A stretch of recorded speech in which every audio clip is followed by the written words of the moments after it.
Making of the constitution chapter 2 Laxmikanth. आज हम इस चैप्टर को स्टार्ट कर रहे हैं। पिछली बार हमने चैप्टर 1 खत्म कर लिया था with the cabinet of free India 1947। आज आइए चैप्टर 2 मेकिंग ऑफ कॉन्स्टिट्यूशन को स्टार्ट करेंगे। पहला जो टॉपिक यहाँ है वो है डिमांड फॉर कॉन्स्टिट्यूएंट असेंबली। 1934 का साल था और पहली बार कॉन्स्टिट्यूएंट असेंबली का जो आइडिया था वो एम.एन. रॉय साहब ने प्रपोज किया था।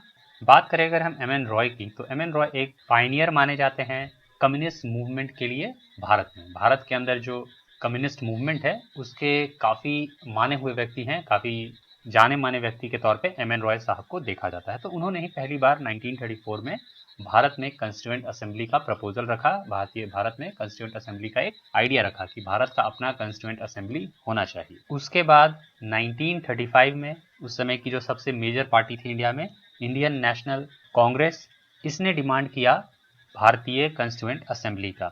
यानी ईयर 1935 में आईएनसी यानी इंडियन नेशनल कांग्रेस ने पहली बार ऑफिशियली यानी इन रिकॉर्ड ये डिमांड किया कि भारत में कॉन्स्टिट्यूएंट असेंबली होना चाहिए और ये कॉन्स्टिट्यूएंट असेंबली ही भारत के संविधान की रचना करेगा, भारत का संविधान बनाएगा। तो यहाँ कुछ पॉइंट्स जो ध्यान में रखने वाली बात है वो है, एक 1934 का साल जब पहली बार एम.एन. रॉय साहब ने कॉन्स्टिट्यूएंट असेंबली का आइडिया प्रपोज किया था। उसके बाद 1935 का साल जब पहली बार इंडियन नेशनल कांग्रेस ने ऑफिशियली ये डिमांड किया कि इंडिया का एक अपना कॉन्स्टिट्यूएंट असेंबली होना चाहिए जो इंडिया के लिए उसका कॉन्स्टिट्यूशन जो है वो फ्रेम करेगा, जो उसका कॉन्स्टिट्यूशन है सो बनाएगा। उसके बाद साल आता है 1938 का, जब जवाहरलाल नेहरू ने इंडियन नेशनल कांग्रेस के बिहाफ पे ये डिक्लेयर कर दिया कि भारत का जो संविधान है, आज़ाद भारत का जो संविधान होगा वो फ्रेम किया जाएगा भारतीयों के द्वारा, बिना किसी आउटसाइड इंटरफेरेंस के, यानी बिना किसी विदेशी ताकत के, बिना किसी विदेशी हेल्प के। और ये जो कॉन्स्टिट्यूएंट असेंबली बनेगा, जो कॉन्स्टिट्यूशन बनाएगा, ये कॉन्स्टिट्यूएंट असेंबली इलेक्टेड होगा। यानी उन्होंने ये डिक्लेयर किया कि ये जो कॉन्स्टिट्यूएंट असेंबली भारत में सिलेक्ट होगा वो एक्चुअली इलेक्टेड होगा।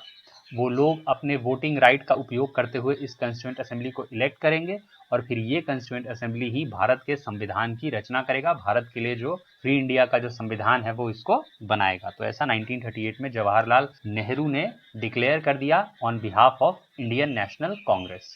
इस डिमांड को आखिरकार एक्सेप्ट किया जाता है ब्रिटिश गवर्नमेंट के द्वारा 1940 में। और ये जो ऑफर था कि भाई हम आपका ये जो डील है, ये जो ऑफर है या ये जो मांग है इसको एक्सेप्ट करते हैं, ये आया था in the form of August offer. August offer 1940 के तौर पे इसको रिकॉग्नाइज किया जाता है, August offer 1940, and it gets accepted in principle. यानी वो जो मुद्दे थे उन मुद्दों को सिर्फ जो उनका जो मतलब था उसके बेसिस पे एक्सेप्ट किया जाता है। यानी अभी इसको कोई भी लीगल फॉर्म में अभी तक एक्सेप्ट नहीं किया गया है, सिर्फ एक ऑगस्ट ऑफर दिया गया। और आपने बोला कि जो ओवरऑल जो आपके प्रिंसिपल्स हैं, जो बेसिक आइडियाज हैं कि आपका एक कॉन्स्टिट्यूएंट असेंबली होना चाहिए, वो बेसिक आइडिया को इन प्रिंसिपल यानी एक नियमावली के अनुसार हम उसको एक्सेप्ट करते हैं। आपको हम कॉन्स्टिट्यूएंट असेंबली बनाने का मौका देंगे, आपको हम कॉन्स्टिट्यूएंट असेंबली बनाने का जो भी राइट है वो सब प्रोवाइड करेंगे और आप खुद लोग ही बनाएंगे और आप इंडियन लोग ही उसको बनाएंगे। तो ये एक्सेप्टेंस आता है in year 1940 in form of August offer. तो बस आपको ये ऑगस्ट ऑफर याद रखना है। और अगर क्वेश्चन आता है इससे 1 नंबर या कुछ भी, तो I hope you will be able to answer at that time. उसके बाद साल आता है 1942 का।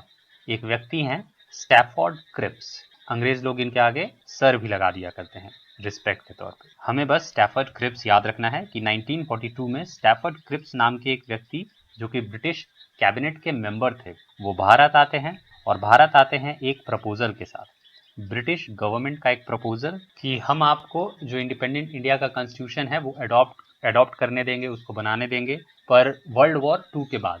और तब तक आपके जो भारतीय लोग हैं, जो भारतीय सैनिक हैं, वो हमारे लिए वर्ल्ड वॉर 2 में आप मरने के लिए भेज दीजिए। तो किस तरह से अंग्रेज़ों ने एक बार फिर से पासा फेंका कि भाई पहले अपना काम निकलवा लो, इनको पहले एक लालच दो जिसमें अगर ये फंस गए तो पहले अपना काम निकलेगा, उसके बाद आगे क्या करना है वो तो वर्ल्ड वॉर अगर जीत गए उसके बाद देखा जाएगा। और बाद में ब्रिटिश वाला जो अलाइड फोर्सेस जो हैं वो वॉर जीत भी जाते हैं, उसके बाद भी उनका थोड़ा नानू चलता है, बट फिर भी। तो 1942 में स्टैफोर्ड क्रिप्स का एक कैबिनेट मिशन आया, यानी इंग्लिश गवर्नमेंट का जो कैबिनेट था वहाँ से एक मिशन भेजा गया स्टैफोर्ड क्रिप्स के अंदर, जो कि ये भारतीय पॉलिटिशियंस या भारतीय लीडर्स के सामने ये प्रपोजल रखता है कि आप वर्ल्ड वॉर 2 में हमारा साथ दो, उसके बाद हम आपका कंस्टिट्यूएंट असेंबली बनाने में मदद करेंगे और उसके बाद हम आपका कंस्टिट्यूएंट असेंबली एक्चुअली बनवाएंगे ही बनवाएंगे। तो ऐसा इन्होंने ऑफर रखा 1942 स्टैफर्ड क्रिप्स के अंदर। इंडिया ये ऑफर बहुत हद तक मानने को हो जाता है तैयार, क्योंकि हमें अपना इंडिपेंडेंस चाहिए और हम ब्रिटिशर्स को मिला जुला के ही ये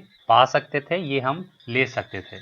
तो इसके अंतर्गत कि जल्दी से जल्दी हमारा इंडिपेंडेंस हमको मिले, तो जो आईएनसी के जो पॉलिटिशियंस थे, जो आईएनसी के जो लीडर्स थे, वो इस बात को मानने को तैयार हो गए।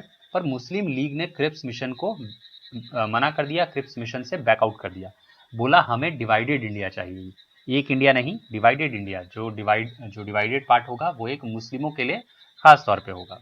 तो इस वजह से जो क्रिप्स मिशन है वो आप बोल सकते हो फेल हो जाता है, क्रिप्स मिशन को एक्सेप्ट नहीं किया जाता है एक पार्टी के द्वारा। फाइनली ब्रिटिश गवर्नमेंट के द्वारा एक कैबिनेट मिशन इंडिया में भेजा जाता है, जो कि इन आइडिया यानी बेसिक आइडिया के तौर पे जो टू नेशन थ्योरी है इसको तो इग्नोर कर देता है, इसको आउट ऑफ द वे रखता है, पर फिर भी एक स्कीम ऐसा रखता है कि जो आज़ाद वाले हिस्से हैं वो चाहे तो आज़ाद रह सकते हैं, जो प्रिंसली स्टेट्स है वो चाहे तो अलग रह सकते हैं। एक ओवरऑल ऐसा कुछ आइडिया लेकर आए, और क्योंकि ये हाई टाइम था, जो उस समय के जो वॉइसरॉय थे माउंटबेटन, उन्होंने भी दोनों पार्टीज पे काफ़ी प्रेशर बनाया और उसके बाद मुस्लिम लीग इस मिशन को एक्सेप्ट कर लेता है, कैबिनेट मिशन को फाइनली एक्सेप्ट करता है। बाद में ये चीज़ें और ख़राब हो जाती हैं मिशन के एक्सेप्टेंस के बाद, वर्ल्ड वॉर 2 के बाद, जब मुस्लिम लीग और भड़काऊ भाषण वगैरह देने लगता है और फाइनली इंडिया में काफ़ी कत्लेआम वगैरह राइट्स वगैरह काफ़ी ज़्यादा होने लगता है और फाइनली इंडिया का डिवीज़न होता है। पर हमें इस वक्त इन टॉपिक्स पे ज़्यादा नहीं जाना है, हमें मेकिंग ऑफ द कॉन्स्टिट्यूशन को देखना है। तो यहाँ डिमांड फॉर कॉन्स्टिट्यूएंट असेंबली जो कि इंट्रो पार्ट था ये पूरा होता है। अगली बार हम देखेंगे composition of the constituent assembly, यानी हमारा जो कॉन्स्टिट्यूएंट असेंबली है वो किस तरह से बनता है, कौन कौन से लोग उसमें पार्टिसिपेंट के तौर पे पार्टिसिपेट करते हैं, क्या है जो लोग बाहर रहते हैं। तो ये सब हम composition of the constituent assembly अगले भाग में देखेंगे। धन्यवाद।